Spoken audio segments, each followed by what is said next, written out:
오늘 설교 제목은 하나님의 확실한 사랑입니다. 하나님의 확실한 사랑. 지난주 설교 말씀은 요한복음 3장 16절을 중심으로 해서 예수님을 믿어야만 영생을 얻습니다 라는 주제로 말씀을 전했고요. 그래서 설교 후에 설교 끝날 때쯤 예수님을 영접하는 그런 시간을 가졌습니다. 예수님을 그때 영접한 분도 계시고 이미 영접한 분도 있을 것이고 또 오늘 영접한 분도 계실 것입니다만, 예수님이 영접하고 난 다음에 그 다음에 어떤 현상이 일어나냐면 의심이 생기기 시작합니다. 지금까지는 이제 기준이 없었기 때문에 내가 미달되는지 내가 오바되는지 이런 것들이 생각이 없습니다. 근데 어떤 진리가 우리 안에 들어오고 나면 그 진리의 반작용 같은 것들이 생겨지죠. 내가 예수님 영접했는데 정말 믿는 사람이 맞는가? 이대로 이렇게 믿는 것이 과연 옳은 것인가 틀린 것인가? 아니면 무엇을 조절해야 되고 변화시켜야 될 것인가에 대한 의심부터 시작하여서 여러 긍정적 변화에 대한 생각까지 들어오게 마련입니다. 아마 예수님을 믿는데도 그런 생각이 들지 않는다면 좀 그러게요. 믿는 사람은 누구나 다 나 같은 사람도 구원받을 수 있을까? 물론 믿는 건 분명하지만 분명한 믿는 믿음이 있을지라도 어느 한쪽에서는 끊임없이 나 같은 사람, 또 이렇게 영접하고 믿음 생활을 하지만 번번이 실패하는 나의 모습은 과연 어떤 것일까? 이런 생각을 참 많이 하게 됩니다. 과연 나는 온전한 구원의 은총을 받을 수 있을까? 그런 생각이 들 때마다 이 본문의 말씀을 많이 읽으셔야 됩니다. 로마서 5장 1절부터 11절의 말씀, 물론 로마서 8장도 은혜롭고 3장도 은혜롭고 다 은혜롭습니다만 이 본문의 말씀은 참 은혜가 됩니다. 본문은 하나님이 무엇을 하셨는지를 설명을 합니다. 믿음에서 제일 중요한 것은 우리가 하나님께 무엇을 행하는 게 아닙니다. 우리가 하나님께 무엇을 행하는 것이 믿음이 아니라 하나님께서 우리에게 행하신 일을 먼저 배우고 그리고 그 행하심을 믿는 데서부터 믿음이 시작되는 겁니다. 그러니까 우리가 내가 하나님을 위하여 무엇을 할까? 참 귀한 얘기지만 그건 응답으로서의 얘기일 뿐이지 그게 시작이 될 수가 없는 거예요. 근본적 시작은 뭐냐면 하나님이 나에게 무엇을 하셨는가를 먼저 보셔야 돼요. 하나님이 나를 어떻게 사랑하셨는가? 얼마나 사랑하셨는가? 그것을 깨닫고 배워야겠죠. 배우고 깨닫고 믿는 데서부터 믿음을 시작하는 거예요. 결론적이지만 우리는 실패하지만 하나님은 실패를 하지 않는다는 거예요. 그래서 우리의 믿음은 믿음일 수가 있는 겁니다. 우리가 믿음을 이렇게 생활을 지금까지 해오면서 잘한 게 뭐가 있겠으며 온전한 게 어디 있겠습니까? 넘어지고 쓰러지면 연속이지만 그럼에도 이 모습 이대로 어쩌면 가다가 천국 가는 거거든요. 그것이 가능할 수 있었던 것은 우리는 실패하지만 실패하지 아니하시는 하나님의 사랑, 그 어려움과 역경 속에서 인내케 하시는 하나님의 견인에 의해서 우리가 이렇게 믿는 자가 되는 것이다 하는 거죠. 그러니까 오늘 이 말씀을 통해서 하나님이 말씀하시고 하나님 행하신 것을 배워야 됩니다. 특별히 잠깐만요. 개미 같은 게 왔다 갔다 그래서 집중을.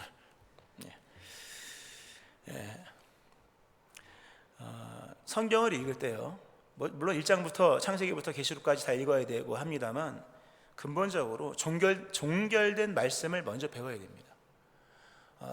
이미 끝나버린 이야기들을 그걸 담아야 됩니다. 예수님 다 이뤘다 그러잖아요. 그건 더 이상 전개가 되지 않는 이야기입니다.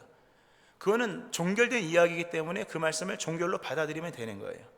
하나님이 우리에게 이루신 말씀을 먼저 배우고 믿은 다음에 그럼 나는 무엇을 할까? 그건 두 번째인 거예요.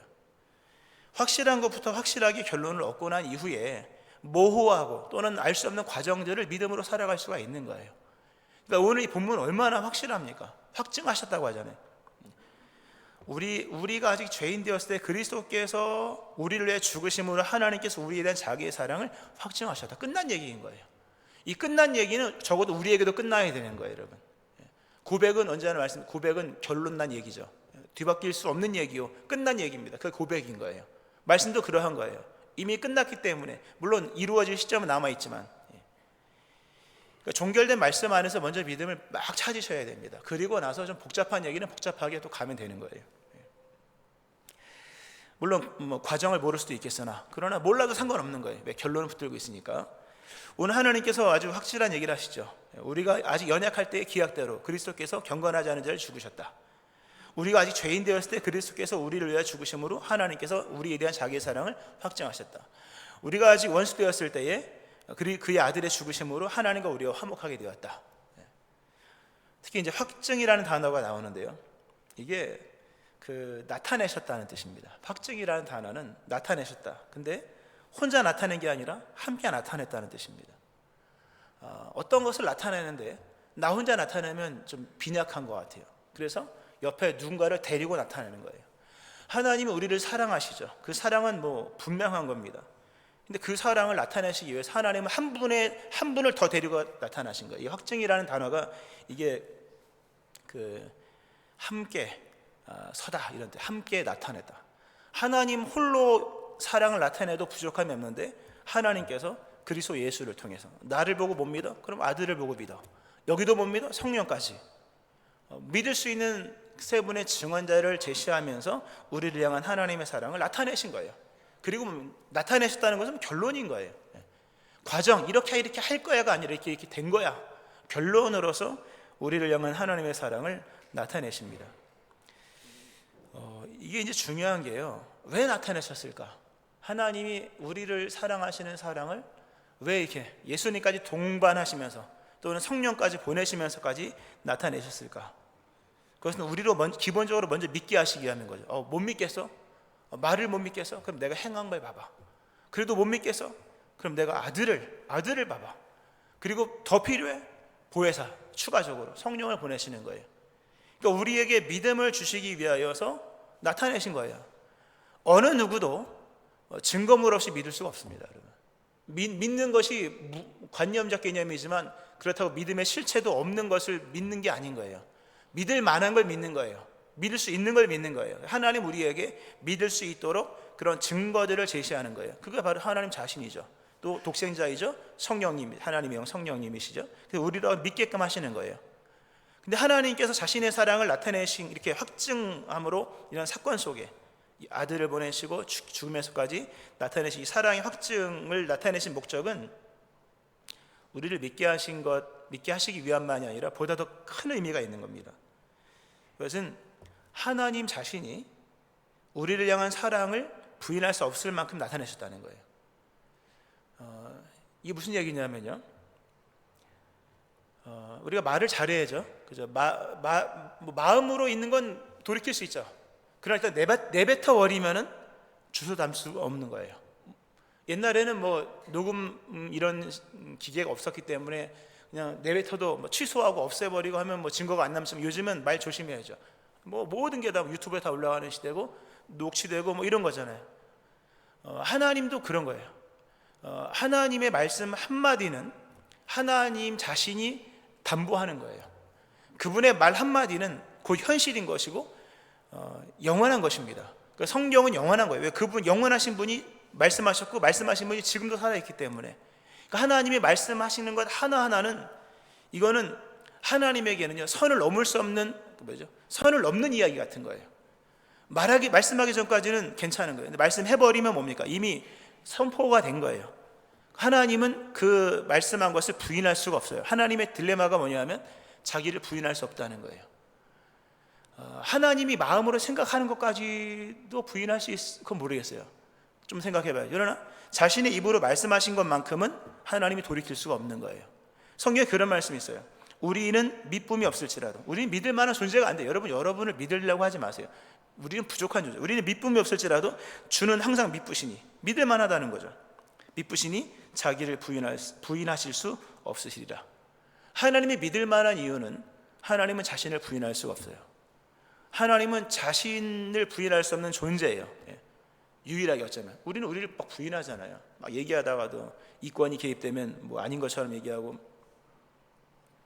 막 돌진하다가도 처리하고 합니다만 하나님은 그런 분이 아니잖아요.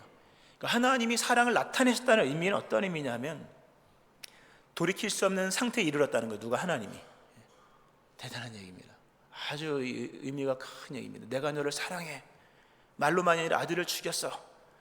이거 너와 화해해. 이 하나하나의 모든 것들은 더 이상 물리실 수가 없는 사랑인 거예요. 이제는 하나님도 강 건넌 거예요. 하나님도 선 넘은 거죠. 선을 넘는 사랑한 거예요. 이제는 누구도 돌이킬 수 없어요. 우리에게 믿음을 주시기 위함이 아니라 하나님의 결단인 거예요. 이제 하나님도 돌아올 수 없는 강을 건넌 거예요. 넘어간 거죠. 이제 하나님 못 들이키십니다. 이걸 어떻게 돌이킵니까? 이 상황을. 이 사태를 어떻게 돌리겠습니까? 그러니까 하나님께서 우리에 대한 사랑을 확증하셨다는 것은 기독교 신앙의 핵심입니다. 이거 믿는 거예요, 여러분. 이제 하나님이 강을 건넜다. 하나님도 못 돌이키는 거예요, 이거는요. 이게 하나님의 사랑의 확증 속에 나타나 있는 아주 중요한 내용인 거예요. 그러니까 우리에게 믿으라가 아니라, 그건 너무 당연한 얘기지만, 나도 너희에게 행하는 사랑을 이제는 처리할 수가 없는 거야. 이미 나타냈으니까. 이런 말씀이 있는 거죠. 이런 자신의 말씀과 행위를 부인할 수 없는 하나님의 사랑이 우리에게 나타난 바 되었기에, 그러므로 뭡니까? 이제는 그대로 가는 거예요. 그러니까 사랑하신다면 사랑하는 거예요. 이제는 백이 없는 거예요. 돌이킬 수가 없는 거라는 거죠. 얼마나 감사한 일입니까? 자, 이런 사랑이 이제 본문 속에 나오는데 세 가지가 나오죠. 세 번의 때가 나오죠. 연약할 때, 그리고 아직 죄인 되었을 때에, 그리고 원수 되었을 때 이렇게 나오죠. 연약할 때는 이게 그 무능을 말합니다. 무능, 너무나도 전적 무능, 전적 타락이에요. 그래서 인간이 거룩함과 의로움과 선함에 이룰 수 없는 전적 무능, 전적 타락의 상태에 놓여 있을 때, 그때 우리는 전적 무능인 겁니다. 우리가 아주 연약할 때에 전적 무능, 전적 타락. 뭐 인간이 휴대폰을 만들고, 인간이 뭐 비행기를 만들고 달나라를 가고 해도 그건 기술적인 것인지 몰라도 본성상 인간의 본성은 개발되지 않습니다. 인간의 본성은 진화되지 않습니다, 여러분. 뭐 여러 얘기해도 안 되는 건 안 되는 겁니다. 전적 무능, 인간은 존재적인 의미 속에서 거룩함과 의로움과 선함에 이룰 수 없는 연약한 상태, 무능의 상태입니다. 원문적 개념으로는 무능의 상태. 근데 놀랍게도 그때 하나님께서 기약대로 그리스도께서 경건하지 않은 자를 죽으셨다. 하나님이 이제 인간을 사랑해야지, 또는 고백해야지, 고백하고 결혼해야지, 이런 마음인데요. 언제 내가 인간을 향한 사랑을 시작할까? 그들의 세계 속에서 언제 시작할까? 하나님이 그 카이로스를 정하는 거예요. 시계를 보면서 내가 언제 인간에게 내 사랑을 고백할까? 하나님이 고백한 거죠. 기약대로 한 거예요. 언제 그 일을 행하시냐면 놀랍게도 우리가 전적 무능할 때, 우리의 존재가 하나님의 사랑을 받을 만큼의 상태가 안 됐을 때인 거예요. 아니 불가능할 때, 하나님의 사랑을 전혀 받아들일 만한 준비가 되지 않을 때, 거룩함과 의로움과 선함을 뭐 이루어 나갈 수 없는 존재일 때, 놀랍게도 하나님은 그때를 나를 사랑할 때로 잡으신 거예요. 이 중요한 일입니다. 우리가 어느 때 사랑받았느냐도 중요하지만 우리가 이렇게 연약할 때를 하나님의 사랑의 카이로스 때로 정하셨다는 게 너무 은혜로운 거예요. 정말 은혜로운 거죠. 우리가 보면 좀 잘할 때 이렇게 두고 있다가 좀만 성적이 올라가면 내가 뭐 해줄게, 휴대폰 바꿔줄게, 아이폰 사줄게, 뭐 좀 더 해주면 뭐 그때 뭐 해줄게, 이런 거잖아요. 하나님은 그런 게 아닌 거예요. 우리가 연약할 때 자신의 사랑을 쏟아붓기로 시작하는 이 시점을 잡으신 거예요. 그 카이로스, 이 카이로스라는 뜻입니다. 이 원문 자체의 의미가 연약할 때, 기약대로, 이게 카이로스, 카타카이론이라 해서 하나님의 그 카이로스를 얘기하는 것인데, 그때 우리를 사랑하시기로 결정을 하시고 그때 시작을 하신 거예요. 이게 이제 연약할 때고요. 그리고 아직 죄인 되었을 때, 두 번째, 아직 죄인 되었을 때, 아직 죄인 되었을 때에 그리스도께서 우리를 위해 죽으심으로 하나님께서 우리에 대한 자기 사랑을 확증하셨다. 자, 시작이 있으면 결론이 있어야 할 거 아니겠습니까? 그죠? 사랑하다 끝나면 안 되는 거잖아요. 사랑은 이루어져야 되는 거잖아요. 하나님이 우리를 사랑하신 게 뭐 사랑하다 말기 위해서 한 게 아니라 사랑을 이루시기 위하여. 그 사랑의 시점을 언제 잡았냐? 말씀드린 것처럼 우리가 진짜 연약할 때, 정말 실존적 연약이 끝나지 않은 이 상황 속에 그때 우리를 사랑하셨고, 언제 사랑을 확증하셨냐, 언제 사랑 결론 내리셨냐 할 때, 우리가 아직 죄인 되었을 때에. 우리가 그러잖아요. 누군가를, 우리가 다 결혼하신 분들 아실 거예요. 사랑으로 시작하잖아요. 연애를 시작하잖아요. 그리고 어느덧 무르익으면 뭡니까? 내가 이 사람과 결혼해야지. 그래서 결혼 날짜를 잡죠. 그 결혼하죠. 어쨌든 1단계지만 결론을 내린 거죠, 아니겠습니까? 하나님께서 우리를 사랑하시는 사랑의 결론을 언제 내리셨냐? 내가 너를 영원토록 사랑할 거야. 언제 결론을 내리셨냐 할 때, 우리가 아직 죄인 되었을 때에. 여기서 중요한 건 우리가 죄를 졌다는 상태를 말하는 게 아니에요. 이 죄인 되었을 때는 우리가 끊임없이 죄를 짓는 상태를 말하는 게 아니라 확정된 걸 말하는 거죠. 죄인으로 정죄받았을 때인 거예요. 우리가 얼마나 많은 죄를 졌습니까? 죄를 졌잖아요. 그러나 우리가 죄인이라고 말할 수 없는 것은 누구도 우리에게 선고를 하지 않은 거예요. 들키지만 않으면 아닌 거잖아요, 알고 보면. 근데 하나님께서 우리가 죄인이라고 이미 정죄를 한 거예요. 정죄를 하신 그때에 동시에 나는 너를 영원토록 사랑할 거야 이렇게 말씀하신 거죠. 법정으로 얘기하면 당신이 이제 죄인입니다. 그 다음 뭡니까? 형벌만 남은 거예요. 남은 건 심판인 거예요. 형벌이죠.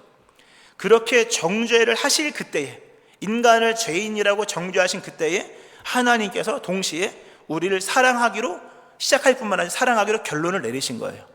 아주 대단한 말씀이에요. 이거 정말 설교가 대단하다는 게 아니라 본문이 대단하다는 얘기입니다. 대단한 말씀이죠. 그리고 원수 되었을 때, 좀 넘어가면 원수 되었을 때에 하나님께서 그의 아들의 죽으심으로 말미암아 하나님과 화목하게 되었다 이렇게 나옵니다. 원수라는 건 어떤 관계를 말하는 거냐면요, 누가 둘 중에 하나 죽어야 끝나는 거예요, 여러분. 원수는 둘 중에 한 사람이 죽어야 끝나는 거예요. 이거는 안 끝난 얘기예요. 누가 하나 죽어야 되는 거죠. 하나님과 인간이 원수가 돼. 하나님 보시기에 인간도 하나님의 원수가 되고, 인간이 봤을 때 저분도 원수인 거예요. 주권을 안 주거든요, 우리한테. 원수인 거예요. 서로 막 죽이려고 하는 거죠. 근데 하나님 결국 누굴 죽였냐? 원수된 하나님과 우리 사이의 관계 속에 누굴 죽였냐? 인간을 죽이는 게 아니라 자기 아들을 죽였다는 거예요. 그래서 인간과 하나님과의 원수된 관계는 끝난 거예요. 누가 죽었거든요. 둘 중에 누가 하나 죽어야 되는데 하나님이 누구를 죽였냐? 자기 아들을 죽여서 인간과 원수된 관계를 끝냈다 하는 거예요. 대단한 얘기입니다. 이게 이 자체가요, 굉장히 은혜가 큰 게요, 하나님이 이렇게 연약한 우리를, 또는 죄인된 우리를, 원수된 우리를 위하여 기약대로 또는 확증하시고 또한 풀어놓으셨다. 이것도 참 의미가 큰데, 이 때가 때라는 단어가 굉장히 중요한 겁니다. 무슨 말씀이냐면, 인간의 절대 폐역과 하나님의 절대 사랑이 동시선상에 나왔다는 거예요. 여기서 인간은 진짜로 절대 폐역이잖아요. 단순히 연약함의 문제, 무능함의 문제가 아니라 정죄받았고, 그러면 자숙해야죠. 회개해야죠. 근데 정죄받고 나서 정죄한 하나님을 죽이려고 하는 거예요. 전적인 타락이에요. 전적 폐역입니다. 근데 놀랍게도 그때를, 그 상황 속에 그 상태 속에 놓여 있는 인간을 하나님이 사랑하실 때로 정하신 거예요. 그때를 자신의 사랑을 쏟아부을 때, 시작할 때, 완성할 때, 풀 때로 정하셨다는 거죠. 우리가 그러죠. 나는 하나님의 사랑을 언제쯤 받을 수 있을까? 또 하나님의 사랑받기 위해서 무슨 일을 해야 될까? 다 틀린 얘기입니다. 하나님은 우리가 연약하고 죄인되고 원수 되었을 때 이미 절대 사랑을 베풀기로 작정하시고 시작하시고 완성하신 거예요. 여러분을 향한 하나님의 사랑은 이미 시작되었고, 이미 확증되었고, 이미 그리스도 예수님의 십자가 2000년 전에 벌써 있었잖아요. 이미 끝난 얘기인 거예요. 잘 믿고 깨닫기를 축원합니다. 이게 인간의 시간의 종말, 인간의 상태의 종말인 거예요. 인간 더 이상 좋아질 수가 없는 거예요. 행여 시간을 더 주면 좋아질까? 원래 시간은 언제나 희망인 거잖아요. 오늘은 못했으니까 내일이 와. 근데 본문은 뭐냐면 이미 시간적 종말도 끝난 거예요. 시간을 아무리 많이 줘도 인간은 돌아오지 않더라. 시간의 종말, 상태도 이미 너무 안 좋은 거예요. 상태 자체도. 놀랍게도 하나님이 시간의 종말을 맞이하고 있는 인간, 더 이상 시간이 의미가 없는 거예요. 인간에게 영원한 시간을 준들 인간이 돌아오겠습니까, 여러분? 인간에게 영원한 시간을 줘도 인간이 먼저 하나님을 사랑하겠습니까? 인간에게, 여러분들에게 천년만년을 준다 해서 하나님과 원수된 관계를 풀겠습니까? 절대 안 푸는 거예요, 여러분. 타락한 인간은 그럴 존재가 못 됩니다. 이미 시간의 종말을, 그리고 상태의 종말, 더 이상 좋아지지 않아요, 여러분. 그런데 하나님이 나의 그 시간과 그 상태 속으로 들어오셔서 지금이 사랑받을 때이고 지금이 사랑이 완성된 때라고 말씀하시는 거예요. 설명이 부족할 정도로 설명을 다 할 수 없을 만큼, 아까 찬양처럼 다 형언할 수 없을 만큼의 깊은 은혜의 말씀인 거예요. 우리 하나님이 지금이 바로 나의 사랑을 받을 때다, 지금이 내가 너를 사랑하는 카이로스의 때요, 확증의 때요, 그리고 원수된 관계를 풀 때라고 말씀하십니다. 이 사랑을 받는 자 되어지기를 축원합니다. 깊이 있게 생각을 하셔야 돼요. 아마 성령의 역사가 있으면 감동이 더해질 것입니다. 이렇게 하나님께서 자신의 사랑을 나타내셨어요. 스스로 돌이킬 수 없는 강을 건너셨고 우리에게 제시하셨습니다. 이제는 어떻게 되냐 하면 이 사랑을 믿어야 돼요, 여러분. 이 사랑을 받아들여야 돼요. 믿는다기보다는 이제 받아들여야 돼요. 그래서 그 은혜에 들어감을 얻은 자가 되어야 됩니다. 우리가 지난 시간에 예수님의 그 하나님의 세상에 대한 사랑과 그리스도 예수님의 그 십자가의 죽으심에 대한 말씀을 드리고 다 영접하는 시간을 가졌잖아요. 다 따라하신 걸로 알고 있는데요, 효력이 있을 겁니다. 오늘 이 하나님의 사랑 앞에서는 응답을 하셔야 돼요. 사랑하는 자가 사랑하는 고백을 하면 우리도 하나님을 사랑한다고 고백을 해야 되고 그 사랑하는 삶을 사셔야 되는 거예요. 오늘 본문에 굉장히 중요한 얘기가 나와요. 2절에 보면 2절에 그런 말씀이 있어요. 또한 그로 말미암아 우리가 믿음으로 서 있는 이 은혜에 들어감을 얻었으며, 이 은혜에 들어감을 얻었다. 우리가 믿음으로 이렇게 되는 것도 은혜인데 그 세계에 들어가야 되는 거잖아요. 그것마저도 얻은 것이다. 중요한 건 이거예요. 하나님 우리를 사랑하실 때 우리가 하나님의 사랑 안으로 들어가야 돼요. 그 사랑 안으로 들어가, 의심을 끌어안고서라도 들어가셔야 돼요. 끝까지 하나님을 믿어야 돼요. 그 사랑을 확증한 거다. 내가 넘어지고 쓰러지지만 하나님 확증하셨으니 나를 사랑하신다. 믿음을 가지고 끊임없이 들어가야 되는 거죠. 이 창세기에 보면 노아의 방주 이야기가 나와요. 노아의 방주 같은 방주가 나오는데요, 방주를 만들죠. 근데 거기 보면 중요한 단어가 나와요. 뭐가 나오냐면 창세기 6장 7장에 보면 들어가라 6번 나와요. 그리고 이끌어 들였다는 표현까지는 7번 나와요. 아무리 방주를 하나님이 제시해주고 심지어 노아가 방주를 만들어 할지라도 방주 안으로 들어가야만 구원받는 거예요. 위대한 하나님의 사랑이 카이로스를 기약대로 시작하라고 확증되어서 정말 하나님, 예수님, 성령님까지 나타내시면서 이렇게 행하고, 또 결정적 순간에 아들을 죽이면서 희한하게 우리와의 관계가 풀어진 거예요. 원수된 관계가. 아무리 이렇게 좋은 은혜의 사건이 있다 할지라도 들어가는 자만, 성경은 방주에 있는 자들만 남았다. 이 사랑을 믿는 자만 남는 거예요. 믿기를 축원합니다. 이 하나님의 사랑을 믿어야 돼요. 우리의 다짐이 아닌 거예요. 하나님의 뜻을 믿고 하나님의 다짐을 믿고 실제 역사를 믿는 거예요. 자, 이제 그렇게 되면서 믿음의 주체가 내가 아니라는 걸 깨달아야 됩니다. 믿음의 주권이 바뀌어야 돼요. 여러분, 우리가 인생의 주권은 바뀌었다고 얘기하잖아요. 당신은 나의 주인입니다. 그죠? 많이 얘기합니다. 당신 나의 주인입니다. 실제로 뭐 안 그런 적이 태반이지만 당신 나의 주인입니다. 근데 믿음의 주권은 우리인 줄 알고 있는 거예요. 믿음의 주권이 누구냐라는 질문 앞에서 본문을 가지고 답을 해보세요. 누가 믿음의 주권인 자인가? 라고 하는 거예요.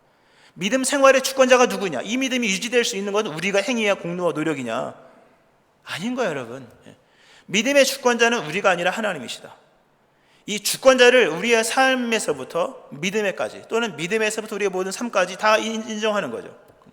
은혜에 들어감도 우리가 하는 게 아니라 결국 하나님의 은혜로 되어지는 거예요. 오늘 이 밤에, 오늘 이 시간에 여러분에게 있는 믿음의 주권이 여러분에게서 확증하신 하나님의 사랑, 하나님으로 바뀌어지는 은혜가 있기를 축원합니다. 아주 중요한 얘기예요. 지금 드린 말씀은 아주 중요한 얘기입니다. 믿으나 자기가 믿고 있는 사람들이 많거든요.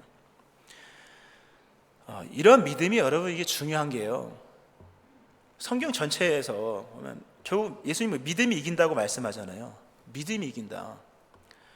하나님과 나와의 믿음이 온전히 세워지면 사람과의 관계도 풀어집니다. 그리고 환경의 문제도 이겨나갈 수가 있는 거예요.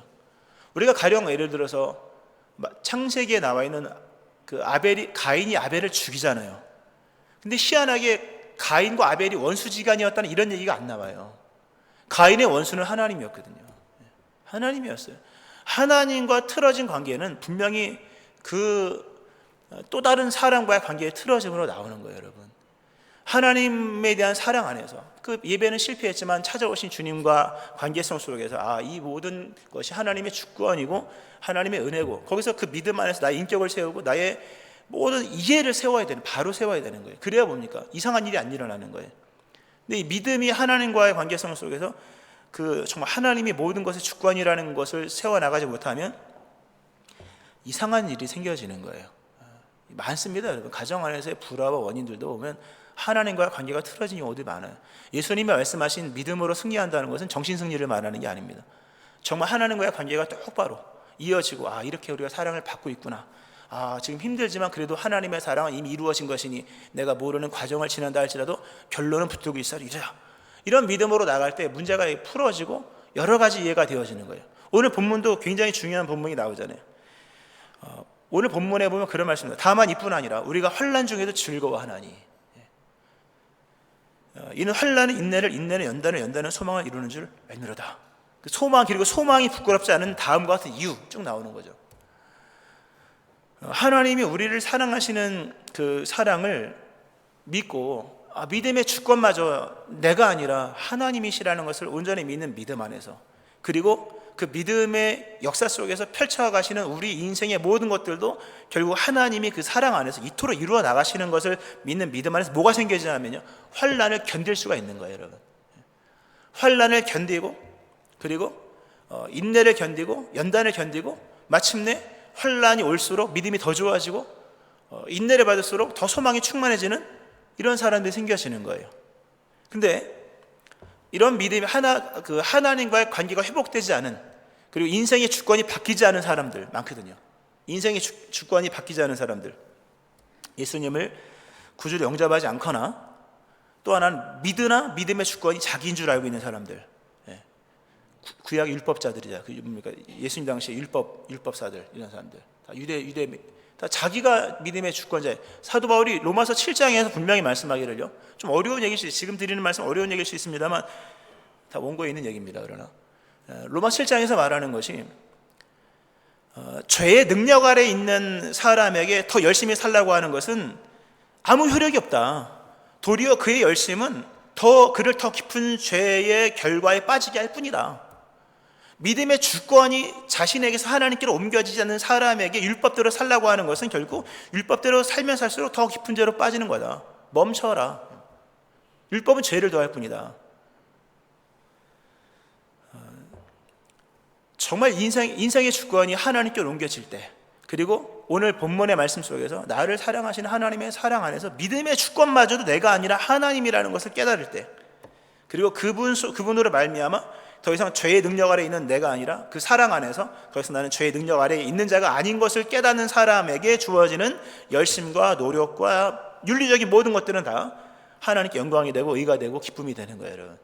근데 만약에 여전히 죄의 능력이 지배 아래에 있는 거예요. 믿음의 주권이 자기인 줄 알고 있는 거예요.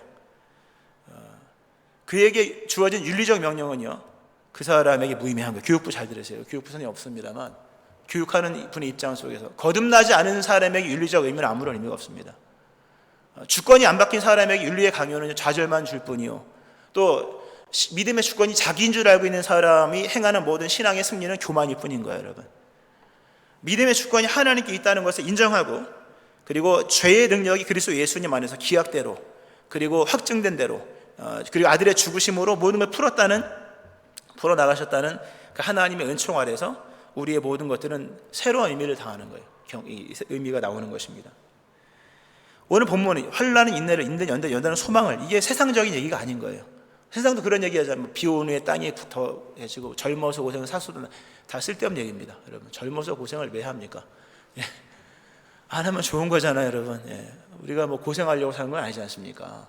본문은 그런 세상적인 얘기를 하는 게 아닌 거예요. 주권이 바뀌어진 사람의 인생 속에는 환난마저도 인내를 낳고, 인내는 연단은 소망을 낳는다. 단 어느 때 주권이 하나님께로 옮겨진 사람 안에서만인 거예요. 괜히 쓸데없이 환난 이런 거 아닙니다, 여러분.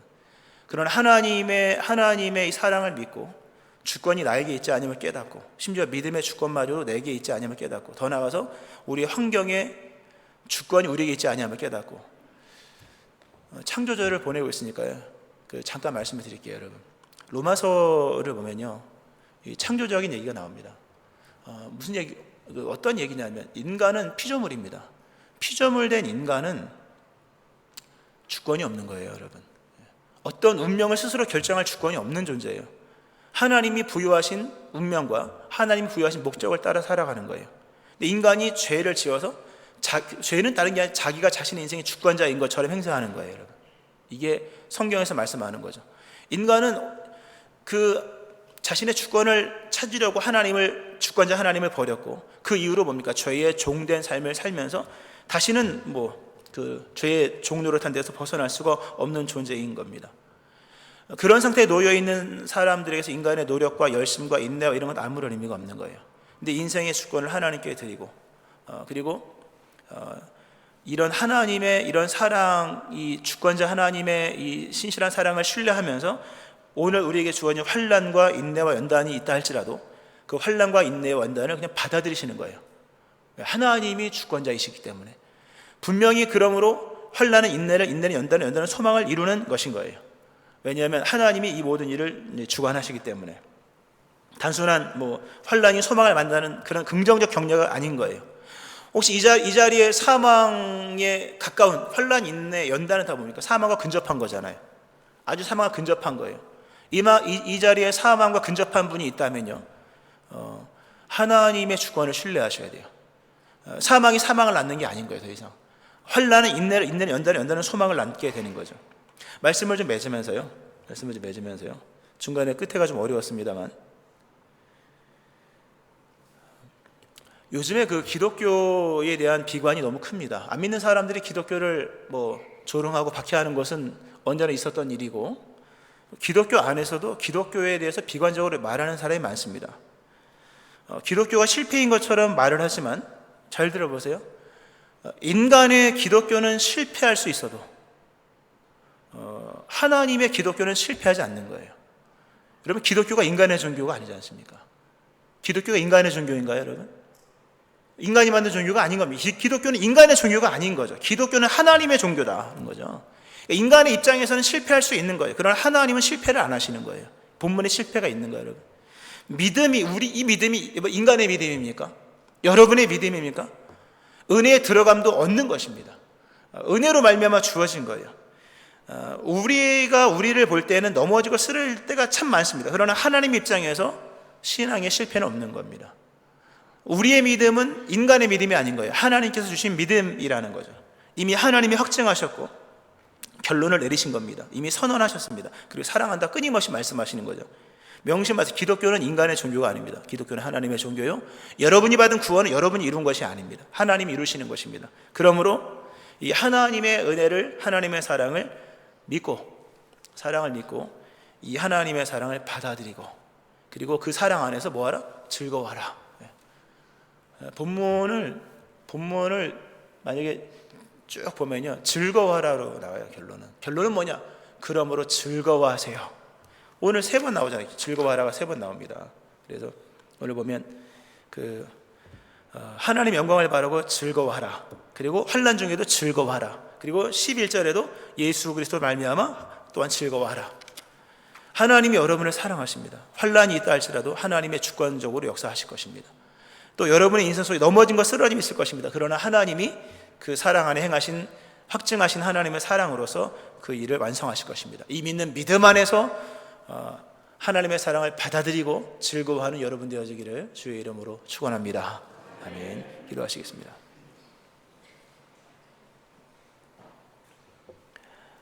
하나님 아버지, 우리가 하나님을 사랑한 것이 아니라 하나님께서 우리를 사랑하셨고, 우리가 믿음의 때를 정한 것이 아니라 하나님이 기약대로 믿음의 때를 시작하셨습니다. 우리가 우리의 믿음으로 완성한 것이 아니라 하나님께서 그리스도 예수를 죽게 하심으로 말미암아 그 사랑을 확정하셨습니다. 하나님 아버지, 결정적인 그날 우리가 원수이어서 우리가 죽어야 하는데 하나님이 아들을 죽이심으로 모든 것은 풀어졌습니다. 기독교는 인간의 종교가 아니라 하나님의 기독교인 것을 고백합니다. 우리에게 주어진 믿음은 우리의 주권에 있는 것이 아니라 하나님께 있음을 고백합니다. 삶의 주권도 하나님이시며 믿음의 주권마저도 하나님이십니다. 이 하나님의 사랑의 확증을 믿는 자 되게 도와주시고, 이로써 환난 중에 있다 할지라도, 연약한 중에 있다 할지라도, 넘어지고 쓰러진 자 중에 있다 할지라도 그리스도 예수님 안에서 즐거워하는 믿음의 삶을 살게 하여 주옵소서. 오늘도 우리의 삶을 견고하게 이끌어 가신 하나님께 감사드리오며 예수님 이름으로 기도합니다. 아멘.